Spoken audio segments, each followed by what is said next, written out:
La petició d'informe ens la formula l'Ajuntament de Vilanova i la Geltrú, que ja ha estat convidat a aquesta comissió, i planteja la possibilitat de que els mitjans propis personificats participin en licitacions d'altres administracions públiques. En l'escrit de petició ens indiquen que l'Ajuntament disposa de 2 societats anònimes municipals que actuen com a mitjà propi de l'Ajuntament i s'encarreguen de prestar els serveis públics locals de subministrament d'aigua i d'aparcaments municipals, respectivament. Apunten també que aquestes societats no reben finançament públic, sinó que es financen exclusivament a través d'ingressos generats pels usuaris i plantegen literalment aquests dubtes. Si és possible que aquestes societats puguin presentar-se a licitacions convocades per altres administracions públiques, d'acord amb el seu objecte social o, en el seu cas, amb la modificació prèvia de l'objecte, apunten, i també en quines condicions seria possible aquesta participació. Com a qüestió prèvia a les qüestions que es plantegen, en l'informe es recorda que en els casos en què les entitats del sector públic tenen atribuïda la competència per gestionar un determinat servei, ja sigui en funció de la seva norma de creació o d'un altre títol, com sembla ser que podria ser el cas de les 2 societats que s'esmenten a la petició d'informe, doncs recordem que aquesta gestió no requereix que s'articuli per la via dels encàrrecs a mitjans propis. Això s'havia dit en algun altre informe anterior d'aquesta comissió permanent. Dèiem que en el cas que les societats prestin serveis municipals per tenir atribuïdes les competències, no és adequat que se les encarregui aquestes prestacions per la via d'encàrrecs, si bé diem, es pot plantejar que puguin rebre encàrrecs com a mitjà propi per altres entitats que no estiguin integrades en aquesta funció pública que tenen atribuïda. En tot cas, sí que apuntem que sobre aquesta qüestió, sobre aquesta possibilitat que rebin encàrrecs per altres activitats no integrades en la seva funció pública, en aquesta funció que tenen atribuïda, recordem que l'Advocacia General de l'Estat i la intervenció afirmen, recorden en una circular conjunta que van emetre al maig del 26 sobre criteris per al càlcul del còmput de l'activitat, que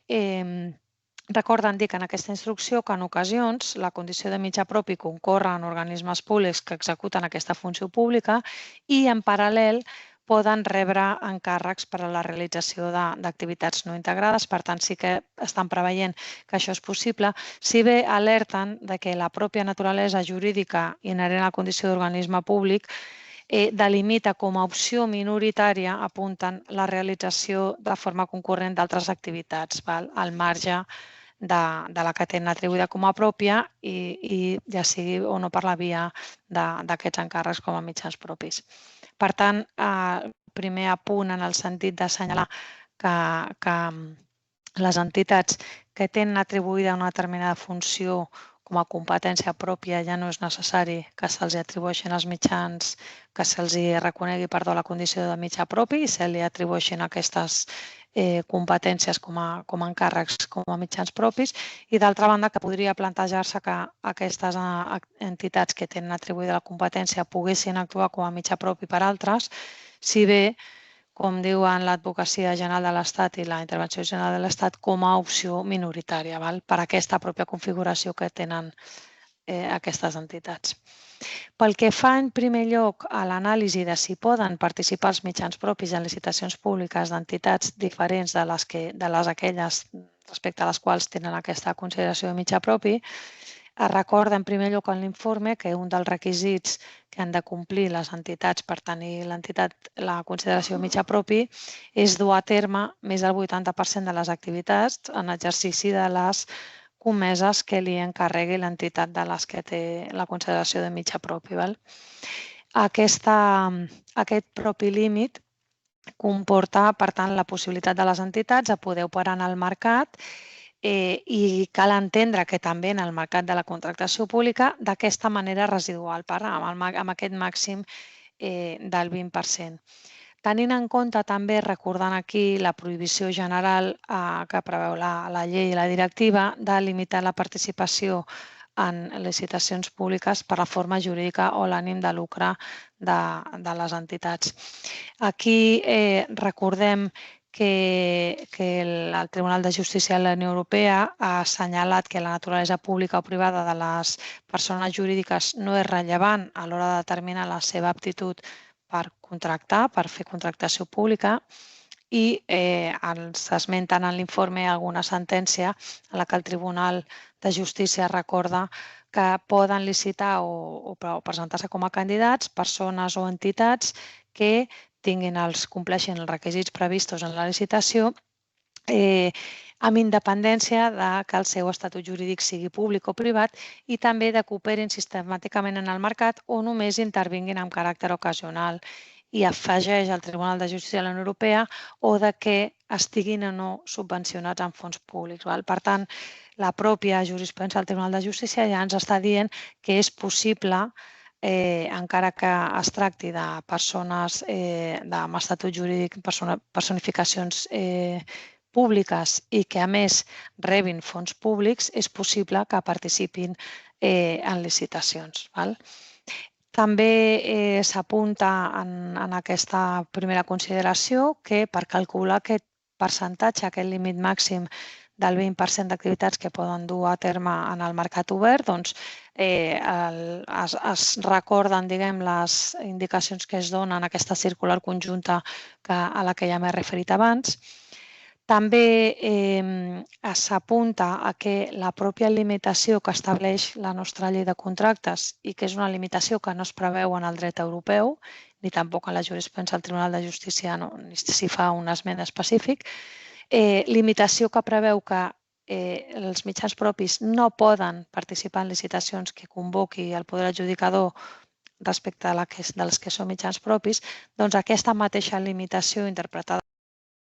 en sensu contrari ja dona a entendre que sí poden participar en licitacions convocades per altres. Després s'apunta finalment també que han de tenir en tot cas l'aptitud necessària per contractar, complir amb els requisits de capacitat i solvència, objecte social i de més, i es conclou, per tant, aquesta primera consideració jurídica que efectivament els mitjans propis poden participar en aquestes licitacions convocades per altres entitats diferents d'aquelles de les que tenen la consideració de mitjà propi, sempre que es donin determinades condicions a les que ara em referiré que s'inclouen en la següent consideració jurídica i que es compleixi aquesta limitació de l'activitat en mercat obert al 20% a la que ja m'he referit. Pel que fa a les condicions en què poden participar els mitjans propis en les licitacions públiques, doncs es fa referència a que sempre aquesta participació s'ha de fer garantint la neutralitat competitiva. El fet que la intervenció d'aquestes entitats que tenen la consideració de mitjà propi es faci preservant els principis d'igualtat de tracte, de lliure concurrència i sobretot també de competència efectiva, de manera que aquesta intervenció dels mitjans propis en els mercats de la contractació pública no suposi en cap cas un avantatge per a elles i una distorsió de la competència. I es recorda que aquesta situació d'avantatge es produiria en tot cas quan el mitjà propi rebés finançament públic que anés més enllà del que fos just per cobrir els costos reals en què incorrin quan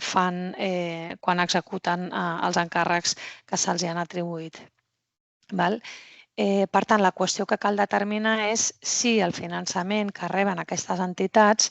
en la seva situació de mitjà propi pot considerar-se una subvenció o una ajuda estatal il·lícita pel fet que vagi més enllà d'aquests costos que comentava. Aquesta circumstància els permetria fer aquestes ofertes més avantatjoses que la resta d'operadors econòmics i, per tant, aquesta distorsió de la competència. Es recorda també que el fet que el finançament provingui dels usuaris, això s'apunta perquè en la pròpia petició d'informe s'assenyala que aquest finançament per part dels usuaris no comporta necessàriament que aquest finançament no hagi de rebre la consideració de finançament públic sempre que vingui garantit per l'Estat i tal com també ha afirmat el Tribunal de Justícia de la Unió Europea amb una sentència, amb diverses sentències, algunes de les quals referenciem en l'informe. Finalment s'esmenten com a mesures de control per d'alguna manera garantir que aquest finançament públic no incorpori aquestes subvencions o ajudes d'estat il·lícites, dur a terme d'una banda una comptabilitat separada de les seves actuacions mercantils i no mercantils i també establir un control fiscal extern de l'activitat com a mitjà propi. Són aquestes mesures que també regulen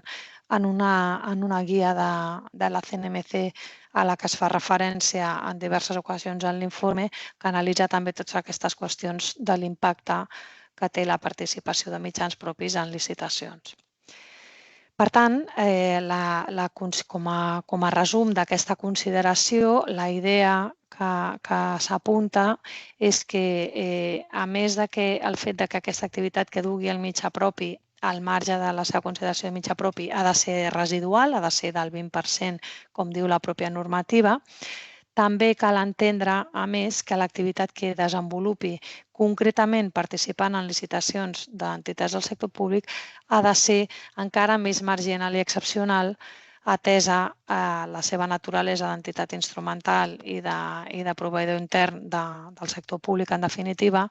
i tenint en compte que aquesta condició en molts casos li podrà donar aquest avantatge financer perquè en definitiva comporta que aquestes entitats, els mitjans propis, s'enfronten a menys riscos per operar en el mercat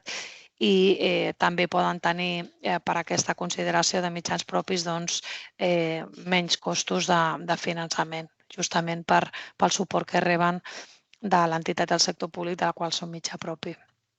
Per tant, la conclusió d'aquest informe és constatar en primer lloc que d'acord amb la normativa i la jurisprudència del Tribunal de Justícia és possible que concorrin, seria possible que concorressin amb aquestes licitacions, si bé amb caràcter residual, fent referència en tot cas a que l'activitat que desenvolupi el mitjà propi fora dels encàrrecs i en licitacions d'altres entitats ha de ser marginal i excepcional i sempre que es dugui a terme amb aquesta neutralitat competitiva que comentàvem. I també recorda en la conclusió que és aconsellable que duguin a terme aquests mecanismes de control per poder comprovar aquesta neutralitat competitiva als que m'he referit, la comptabilitat separada i aquestes auditories externes.